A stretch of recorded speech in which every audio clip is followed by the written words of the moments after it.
Assalamualaikum warahmatullahi wabarakatuh. Perkenalkan, nama saya Novita Irma Monto dengan NIM 2411033. Di sini saya akan memaparkan sedikit tentang ringkasan materi dari sumber hukum.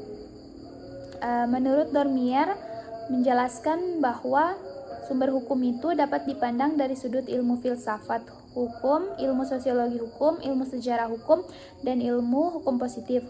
Dormier mengemukakan pendapat bahwa kalau apa yang disebut dengan sumber hukum materi lebih erat kaitannya dengan sumber hukum dalam sosiologi, yaitu faktor-faktor yang terdapat dalam kenyataan masyarakat serta menentukan makanan yang harus diatur hukum. Sedangkan sumber hukum formil oleh Dormier menyebutkan sumber-sumber hukum dalam arti zahiri lebih tertuju kepada sumber hukum dalam pandangan pengamatannya harus menyelidiki beberapa bentuk penjelmaan dan perwujudan hukum. Sumber hukum dibagi menjadi dua, yaitu sumber hukum material dan sumber hukum formil. Begitu pula dengan sumber hukum tata negara dibagi menjadi dua, yaitu sumber hukum tata negara material dan sumber hukum tata negara formil. Kemudian definisi hukum material.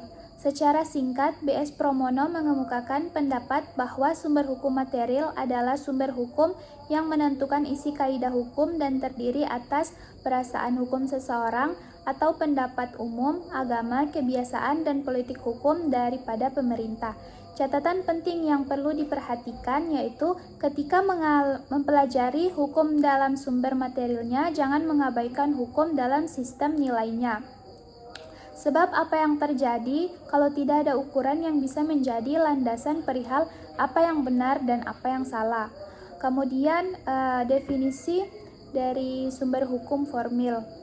Formil berartikan sebagai bentuk, dengan demikian sumber hukum formil dapat diartikan sebagai sumber hukum yang menentukan bentuk dari suatu peraturan hukum.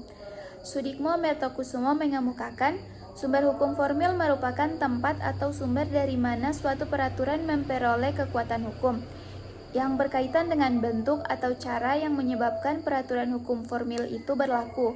Kemudian ada bagian-bagian dari hukum formil. Yang pertama ada undang-undang, yang kedua konvensi, yang ketiga perjanjian internasional, yang keempat jurisprudensi, yang kelima doktrin.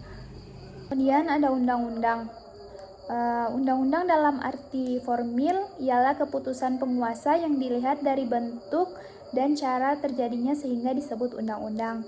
Kemudian undang-undang dalam arti material ialah keputusan atau ketetapan penguasa yang dilihat dari isinya disebut sebagai undang-undang dan mengikat setiap orang secara umum.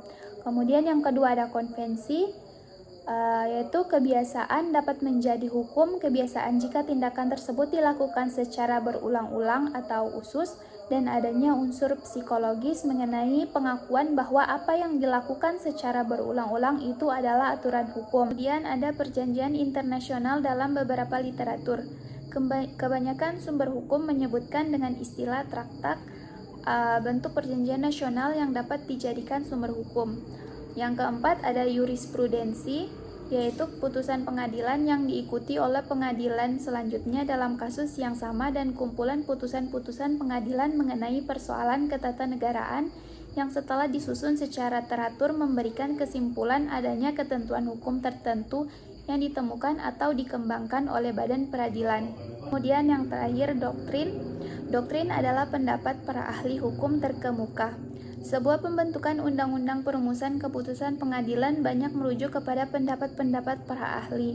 Doktrin ketatanegaraan adalah ajaran-ajaran tentang hukum tata negara yang ditemukan dan dikembangkan dalam dunia ilmu pengetahuan sebagai hasil penyelidikan dan pemikiran seksama berdasarkan logika formal yang berlaku. Mungkin itu saja yang bisa saya sampaikan. Lebih dan kurangnya saya mohon maaf. Wabillahi taufiq wal hidayah. Wassalamualaikum warahmatullahi wabarakatuh.